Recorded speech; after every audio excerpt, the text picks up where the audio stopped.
Hey guys, this is Zoe with 284 Today. I'm here with Julia James. She's from Indiana. And get this, Indiana's got constitutional carry before South Carolina.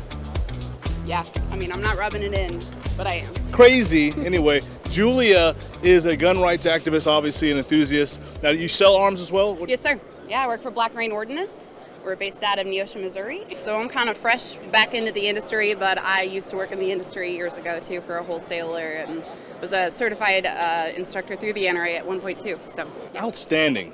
Yeah, talk to me a little bit about that, gun safety training and women in, gun right advocacy. Yeah, well, I love that you mentioned it that way because that's the number one reason that I got into it. A lot of times in my field, I started in retail when I was 19, and I just noticed that a lot of women are very timid and they're scared when handling it. For one, I love the fact that they respect the power of a firearm, so I could see, all right, well, let's just educate you so you feel confident in that. And so I got certified with that focus in mind because I love the idea of actual woman empowerment. So that was the whole reason I got into it. I did it. I've taught some men as well, but my focus was, hey, girl, let me make you feel comfortable and give you the actual American power that you possess. So. Outstanding. Yeah, there are some laws trying to make women less empowered and more insecure. Yeah. I think extending background checks can be problematic. Yeah, I mean, I could see how that might be an issue.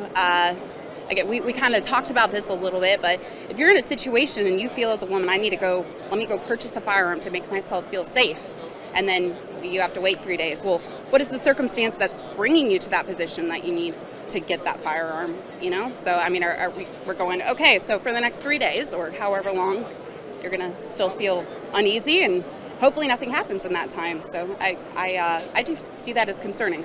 Yeah, absolutely. Now in your time training, you train a lot of women. Have you seen any, I guess what you could consider saves? Have you heard any stories of people that you train? I mean, me personally, I've heard a lot just in the industry and through friends and through dealers. I have several friends that have stopped rape and attack situations. And I know personally, and I've been there, I've had a lot of women who probably carried themselves just differently, knowing that they had that protection about them. I can tell you that it changed who they were in their approach in circumstances, be it out in public, be it late at night. Yeah. A lot of servers who are dealing with, I have to leave after a late shift and I have to walk to my car. As far as actual specific stories, I'm sure if I thought hard, I could think of some very specific ones. But I've seen women as a whole, their entire demeanor, their confidence, true women empowerment I've seen happen in those. Yeah.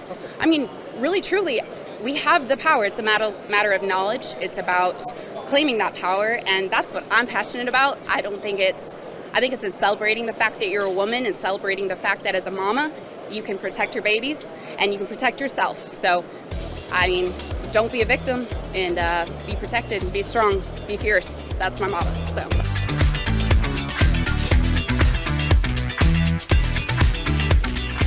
All right, this is Zoe Warren with 284 Today. I'm here with Dawan Norris. This is his first NRA event. Tell me a little bit about what you think, man. Man, right now I'm loving it. I like to see all the vendors here. This is why I came out, to meet new vendors and everything like that.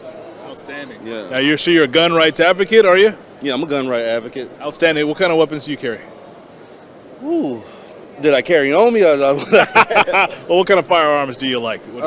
Man, I'm a Springfield guy. I got the new Hellcat, the new 9. I got some old Smith & Wessons I like to carry. Rugers every now and then. I like them all. It's like candy to me, man. It's like candy. I see one, I can't have it. I cry. Smell that gunpowder. Ooh, it's addictive. Yeah. I'm telling nobody. Hey, you got some? That's outstanding. Oh man, tell me a little bit about how long you've been here. Have you been here all day? Were you here yesterday? No, I just got here probably about an hour ago. I'm just taking my time walking around, seeing all the vendors, picking up their brochures and everything. Actually, to give me ideas I'm actually trying to open a gun range here in Houston. Outstanding. So I'm trying to get different ideas and different things, getting other people, other vendors to come in to set up and all that great stuff. What do you think about the idea that the Second Amendment was just for muskets? I think that's crazy. I think it's crazy that it was just for muskets, and now who owns a musket now? Right. I don't. I want one. I want to try to shoot one, but I don't own one.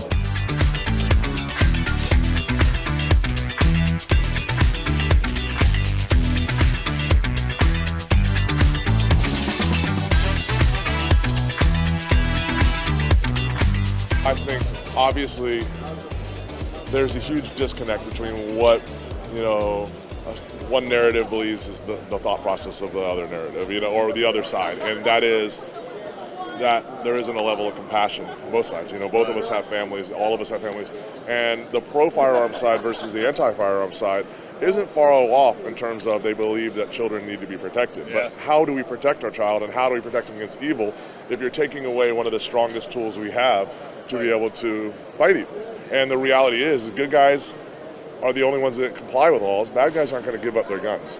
And we know that.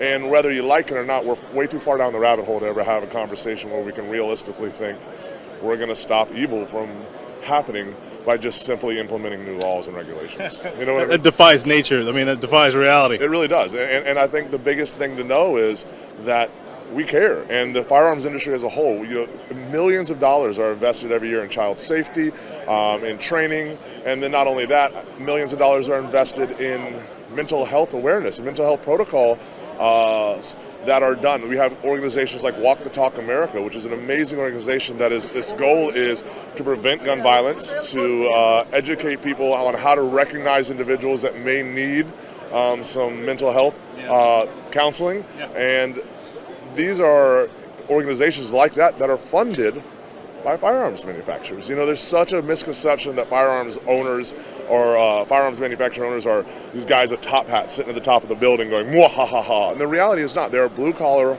hard-working guys like everybody else that take their kids to school. And the idea of them not coming home safe is just as scary to them as to anybody else. But the reality is we know it's an age-old adage, but the only thing that stops the bad guy with a gun sometimes is a good guy with a gun, and that's where we're at. This is Zoe Warren, two-way for today. I'm here with Adam Ruonala. Yeah. Adam is he's the marketing director at Century Arms in Cannock. Yep. Century Arms in Cannock, and they're doing some amazing work right now. I mean, they're growing exponentially. And we're talking a little bit of politics. We're talking a little bit of gun rights advocacy and what makes sense.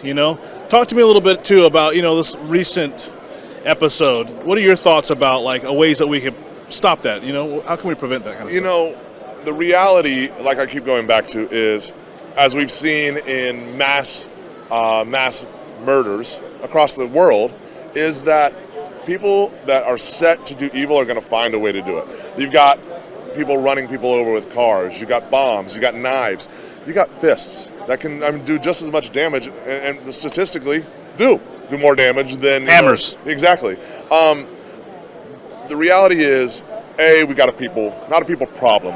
We've got hurting people out there that we've got to figure out a way. The amount of passion that is out there across that street, whether it's the protesters that are upset that the NRA show is here because of obviously the horrible occurrence in Uvalde. The amount of passions out there I can respect. Yeah. Is it misplaced? I think so. That's my opinion. But I love that people care enough about people they never even met to say we've got to do something. But we need to have a narrative between both sides. And I think that is the first step. There's got to be an olive branch on both sides. And the reality is, I was walking by yesterday and some people were very upset. And this one lady was sweating so profusely. I don't know if it's because she was yelling, but it was also 100 degrees out there. It's hot. And I had an extra water. And I said, "Do you want this water?" And she said, "What did you do to it?" I said, "Nothing. It's still sealed." She said, "Why would you do that?" I said, "Because you're hot." And you know what? And she was calling me all kinds of names. I got called a racist. I got called a child killer. But the fact of the matter is that the lady's still hot, and she's still an American just like me, and she needed a water.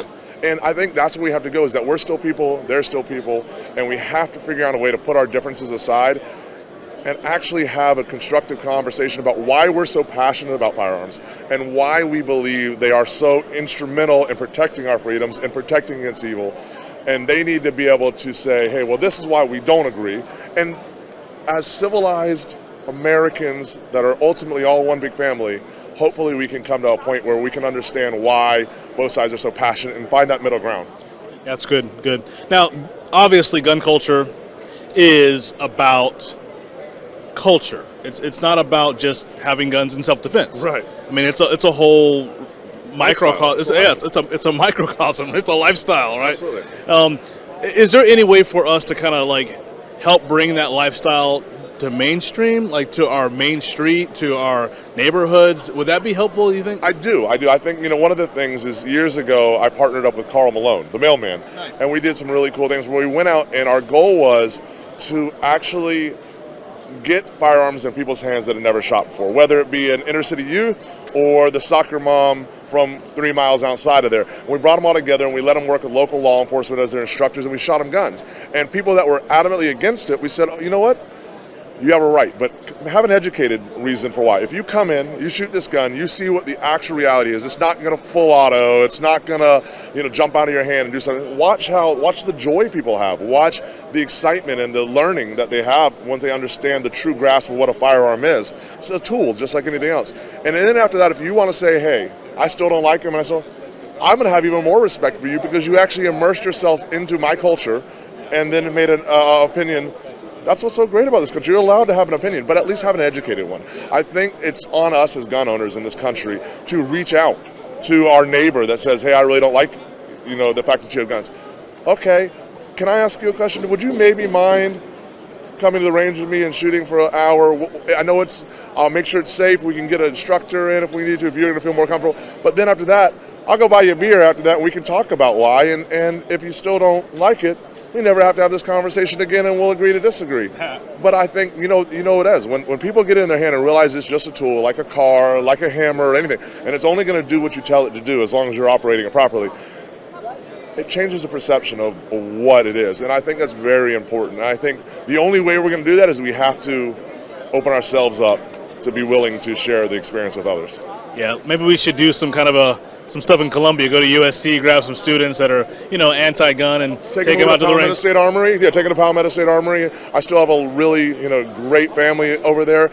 We can take them in and take them shooting, and let them see the joys of it, and even not the joys, just the comprehension of how it works and why it works that way. And I think that's the first step. Hearts and minds.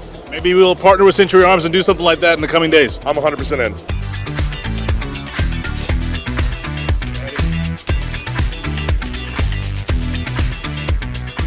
Hey guys, this is Zoe Warren with Tway for Today. I'm here with Jennifer McInnis from SDI. Tell us a little bit about the Sonoran Desert Institute. What do you guys do? Yeah, so SDI is an online DEAC accredited college, but we specialize in firearms technology and gunsmithing topics. So we have students from almost all 50 states, not quite, but almost. We're nationwide, 100% online. Our students will take courses in things like kydex forming, armor topics, ballistics, you name it, kind of soup to nuts in the firearms industry. And they come out with either an an Associate of Science in Firearms Technology degree or a certificate in firearms technology specific to gunsmithing. Interesting, gunsmithing. That's right.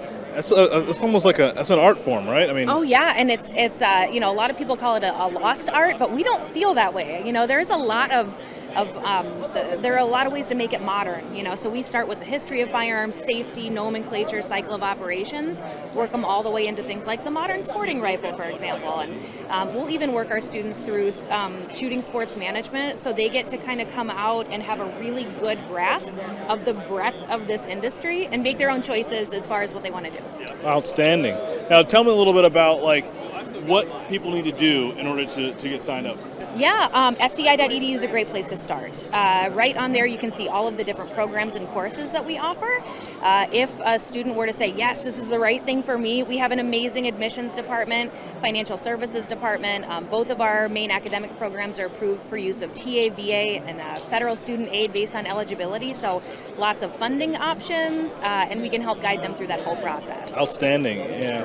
It seems like there needs to be a competency increase in the culture of America right now. So I think so. Yeah, we like to think that we're training the future professionals of the firearms industry. Yeah. It's been so nice to see students and graduates here who are like living, breathing embodiments of that. So it's really exciting.